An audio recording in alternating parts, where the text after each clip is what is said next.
Eu nunca vou esquecer o som do meu celular vibrando na pia da cozinha, bem na hora em que eu tentava fazer o café render. A voz do atendente veio treinada, limpa, sem tremor, e talvez por isso tenha doído mais. Senhora Larissa Almeida, nós estamos entrando em contato sobre o voo do seu esposo. Meu corpo ficou leve, como se eu tivesse perdido peso de repente. O avião do Bruno saíra cedo de Congonhas. Uma viagem curta, trabalho rápido, promessa de volta no fim da tarde. Antes de sair, ele me beijou na testa e disse: "Qualquer coisa eu te ligo quando pousar." Ele não ligou. O atendente falou: "Incidente, procedimentos, informações oficiais." Eu não lembro da ordem, só lembro do detalhe mais cruel. Ele disse que eu deveria aguardar porque a lista de passageiros ainda estava sendo confirmada. A lista. Confirmada. Como se o Bruno pudesse de alguma forma não estar ali. O Bruno tinha 45 anos e uma mania idiota de dobrar o bilhete do estacionamento no bolso, como se fosse sorte. Eu sempre ria. Naquela manhã, ele esqueceu o bilhete em cima da cômoda e eu ainda reclamei de longe: "Vai perder isso aí." Ele sorriu. "Depois eu compro outro." Eu queria voltar no tempo e brigar por algo mais importante. No fim do dia, a notícia já estava em todo lugar. A aeronave de pequeno porte cai após decolagem. Comentários, teorias, vídeos tremidos. Eu não consegui ver nada. Minha irmã, Priscila, apareceu na minha porta sem avisar, pálida, com os olhos prontos para chorar. "Lari, calma, tá?" Quando alguém diz calma, é porque sabe que vem um abismo. No hospital, onde me levaram para reconhecimento e orientações, eu encontrei um corredor cheio de gente com cara de espera. Algumas pessoas choravam abraçadas. Outras estavam em silêncio, com a expressão de quem já tinha sido arrancado de si. Eu procurei o nome do Bruno nas pranchetas, nos papéis, em tudo. E foi aí que eu senti a primeira lâmina entrar. O nome dele não estava. Não estava na lista de familiares chamados. Não estava na lista de passageiros exposta numa sala lateral. Não estava no painel improvisado com fichas. Eu respirei fundo, achando que era erro. Eu disse: "Meu marido estava no voo. Bruno Ferreira." A moça do balcão pediu CPF. Eu falei. Ela digitou, olhou de novo, franziu a testa como quem procura um arquivo que não quer aparecer. "Senhora, ele não consta." A palavra consta me deu nojo.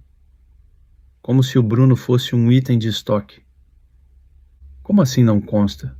Ele saiu de casa com a mochila, com a passagem, com o crachá da empresa. A moça baixou a voz. "A gente precisa aguardar a confirmação oficial. Talvez ele tenha feito alteração de última hora. Talvez nada." Eu falei com ele antes de sair. Foi quando um homem de terno apareceu do lado, como se já estivesse esperando. O crachá dizia assistência ao passageiro. Ele estendeu a mão. "Senhora Larissa, eu sou o Daniel, da companhia. Vamos conversar num lugar mais reservado." A palavra reservado não era cuidado, era controle. Na sala, ele me ofereceu água. Eu não peguei. Seu esposo, pelo nosso sistema, não embarcou. Eu ri sem humor. Ele evaporou? Daniel não gostou do meu tom. Ele respirou fundo, como quem está acostumado a lidar com gente em choque. Existe a possibilidade de uma compra não efetivada, ou um bilhete emitido e cancelado. Então, me mostra. Ele desviou. No momento não posso fornecer documentos. Faz parte do protocolo. A injustiça começou ali. Não foi no acidente. Foi na maneira como me tratavam como alguém confusa, inconveniente, quase inconveniente demais para merecer verdade. No dia seguinte, a humilhação veio pública. A empresa onde Bruno trabalhava, uma consultoria chamada Vértice, publicou uma nota. Lamentamos o ocorrido com a aeronave. Informamos que nenhum colaborador da Vértice estava a bordo. Nenhum colaborador a bordo. Eu li aquilo e senti meu rosto queimar, porque eu sabia o que aquilo significava. Bruno não era colaborador. Bruno era o cara que conhecia coisas demais, planilhas demais, nomes demais. Na Vértice, ele cuidava de contratos. Uma vez, ele chegou em casa com o olhar pesado e disse: Lari, tem coisa errada, mas eu não posso te envolver. Eu achei que era drama de escritório. Eu não quis saber. Eu fui covarde por amor, querendo paz. Agora, a paz tinha virado silêncio. Eu fui até a Vértice. Na recepção, a menina me reconheceu da foto do crachá que Bruno sempre usava e hesitou. Ele não trabalha mais aqui, senhora. Eu senti o chão dar uma inclinada. Como assim? Ela apontou para um quadro de avisos com uma folha presa por fita. Comunicado interno. Desligamento do colaborador Bruno Ferreira. Data: 2 dias antes do voo. 2 dias antes. Eu tremi. Isso é mentira.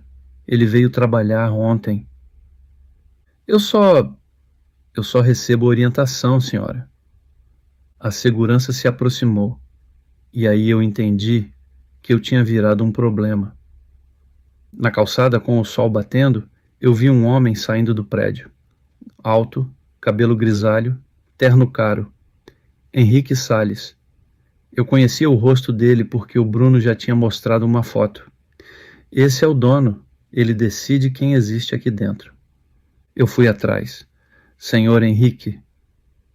Ele olhou por cima de mim como se eu fosse publicidade na rua.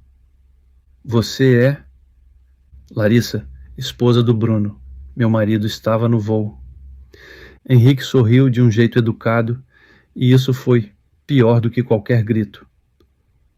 Senhora, entendo a dor, mas há muita desinformação. O Bruno não estava escalado para viagem alguma. Ele foi desligado por questões internas.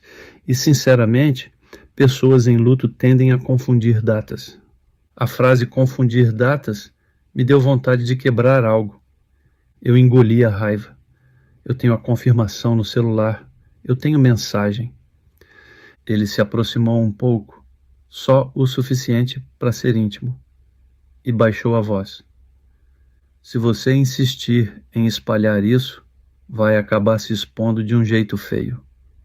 Não vale a pena. E saiu. Era ameaça. Simples. Limpa. Naquela noite eu revirei a casa. Peguei o notebook do Bruno. Senhas. Bloqueios. Eu tentei o básico.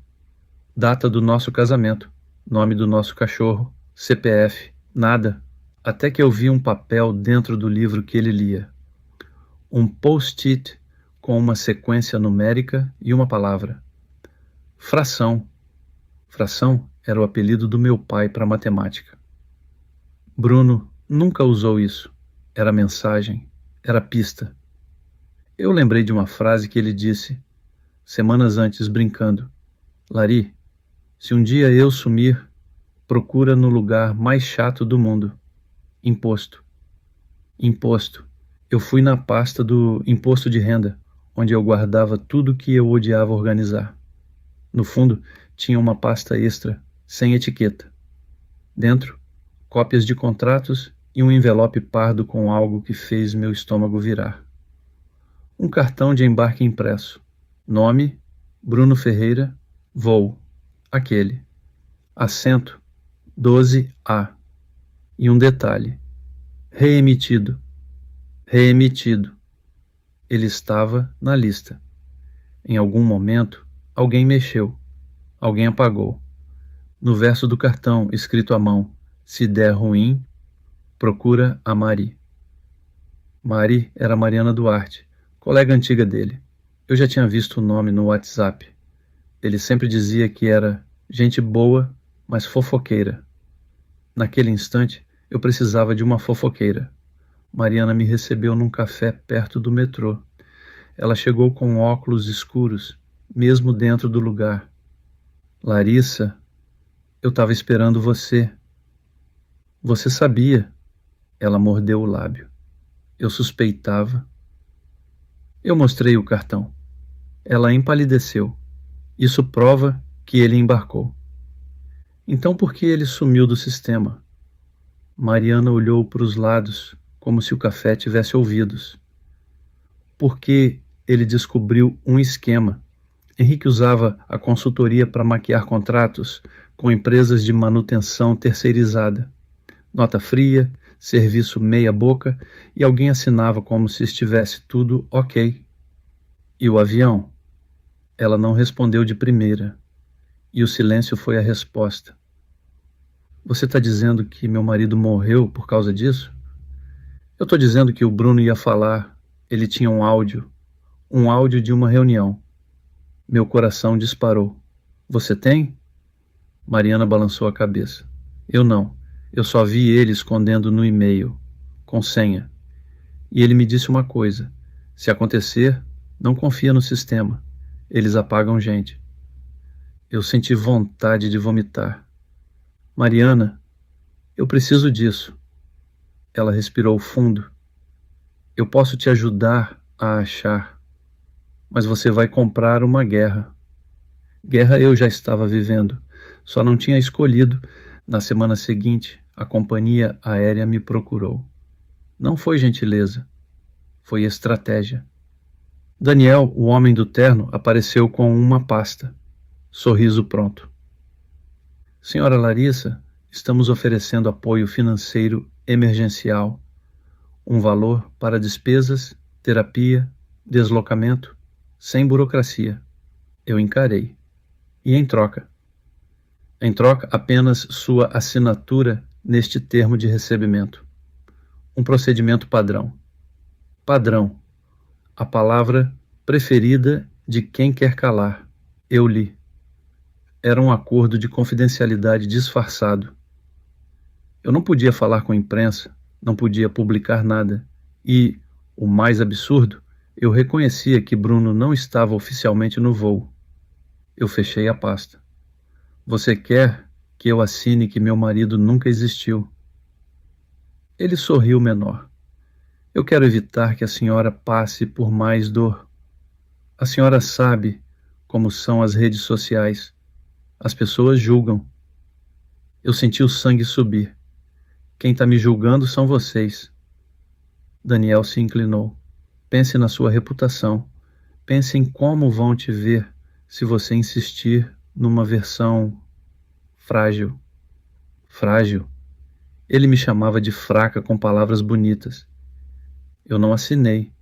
E quando ele saiu, eu fiz o que Bruno faria se tivesse coragem total. Eu fui atrás do lugar mais chato do mundo. Eu procurei um advogado, Dr. Ícaro, indicado por uma amiga da Priscila. Um homem tranquilo, voz baixa, olhar que não fazia teatro. Eu mostrei o cartão de embarque, mostrei a nota da Vértice, mostrei a proposta de apoio. Ícaro respirou fundo. Isso aqui não é só acidente, isso é tentativa de apagar vínculo, e apagar vínculo muda indenização, muda culpa, muda narrativa. Eu só quero a verdade. Então você vai precisar de prova técnica e prova humana. CENIPA investiga o acidente, mas o que você quer é outra coisa. Mostrar que ele estava a bordo e que há fraude documental. Fraude. A palavra soou grande. Mas era isso.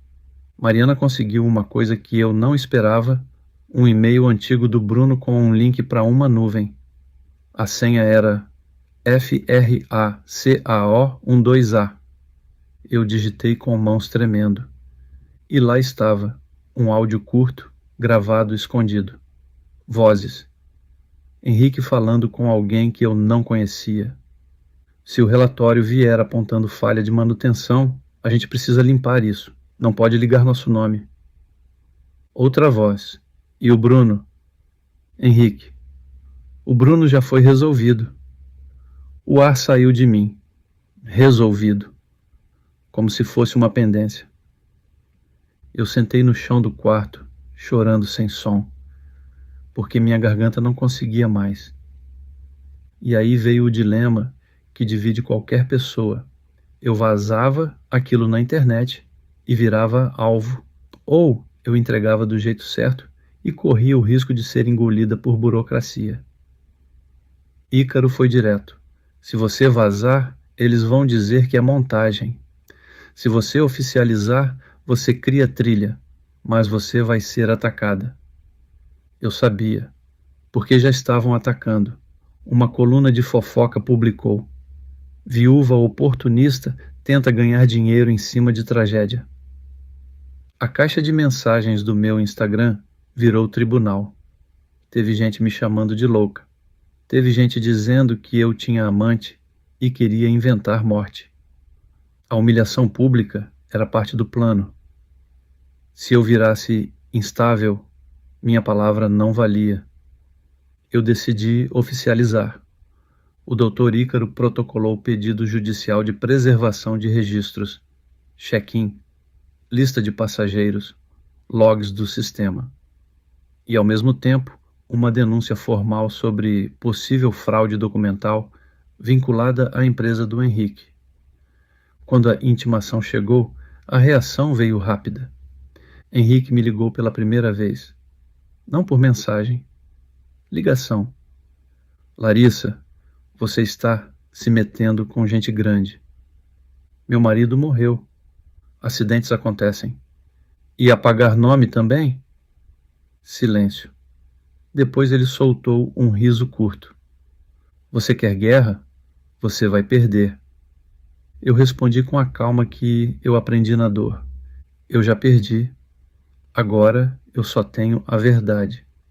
Na audiência de urgência, Daniel apareceu com outra postura, sem sorriso. Do lado dele, um advogado caro. Do meu, Ícaro e eu com minhas mãos frias. O juiz perguntou de forma simples: a companhia confirma que Bruno Ferreira embarcou? O advogado deles tentou desviar. Não consta no sistema final. Ícaro levantou o cartão. Mas consta aqui, e consta em logs que pedimos para preservar. A palavra log foi como uma lanterna num corredor escuro. Tecnologia não tem emoção, e por isso é perigosa para quem mente. Dias depois, veio a primeira reviravolta. Uma funcionária de TI, chamada Camila, procurou o escritório do Ícaro, com medo, mas decidida. Eu vi um acesso fora do padrão, ela disse, na madrugada após o acidente. Alteraram o manifesto. Eu senti um choque gelado. Quem? Eu não tenho certeza, mas o login veio de um IP ligado a um prestador que atende a vértice. A conexão se fechava como nó. A segunda reviravolta veio quando a imprensa séria entrou. Não por minha postagem, por um documento judicial que vazou do jeito certo. Suspeita de fraude em manifesto de voo. A narrativa mudou. Não era mais viúva oportunista. Era por que alguém apagaria um passageiro? E aí, como todo covarde diante de luz, Henrique tentou negociar. Ele mandou um recado: indenização alta, acordo, silêncio, vida nova e um aviso: pense na sua família. Minha irmã quis que eu aceitasse. Lari, você está acabando com você. Eu olhei para Priscila e falei a frase mais adulta que eu já disse. Se eu aceitar, eu viro cúmplice da morte dele. Na audiência final, Henrique apareceu. Pela primeira vez, ele sentou de frente para mim. E eu vi que ele não era um monstro de filme.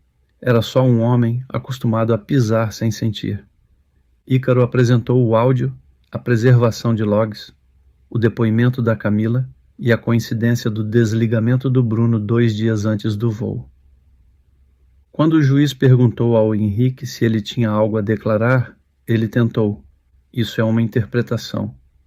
Eu pedi a palavra. Minha voz saiu firme, mesmo com o peito doendo. Interpretação é escolher uma cor para a parede. O que vocês fizeram foi apagar um ser humano. E eu vivi o pior tipo de luto. O luto de ser chamada de mentirosa enquanto enterrava alguém.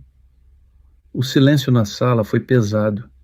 E pela primeira vez, eu senti que a humilhação trocava de dono. A decisão não veio como milagre, veio como consequência.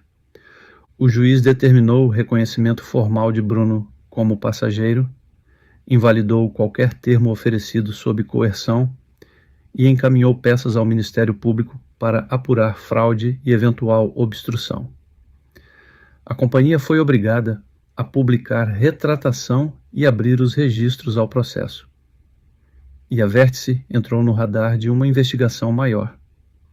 Eu não vou romantizar, isso não trouxe o Bruno de volta, mas trouxe algo que eu achava que tinha morrido junto com ele, dignidade.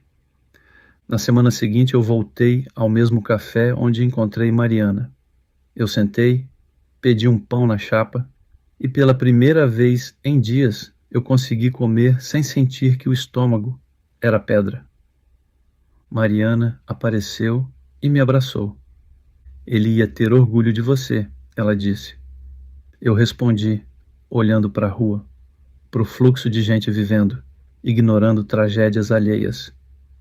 Eu não fiz por orgulho, eu fiz porque tentaram me convencer que eu inventei meu marido. Na saída, meu celular vibrou. Era uma notificação, a retratação publicada. Reconhecemos o erro e pedimos desculpas à família do passageiro Bruno Ferreira. Eu li devagar. Cada palavra era uma devolução. Em casa, eu abri a gaveta da cômoda. Peguei o bilhete de estacionamento que ele esqueceu naquele dia. Eu dobrei, como ele fazia, não por sorte, por memória. E eu pensei numa coisa que eu queria que todo mundo entendesse. O pior tipo de poder não é o que derruba um avião, é o que tenta derrubar a verdade depois.